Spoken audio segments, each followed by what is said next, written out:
إذاعة القرآن الكريم من القاهرة، المبتهل الشيخ نصر الدين طوبار.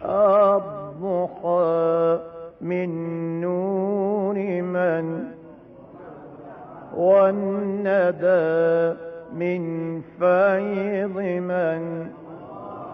الضحى من نور من، والندى من فيض من. سبحت لله في العش الطيور،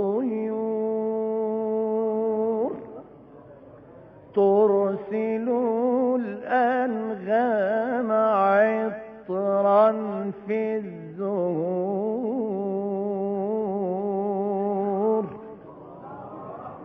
سبحت لله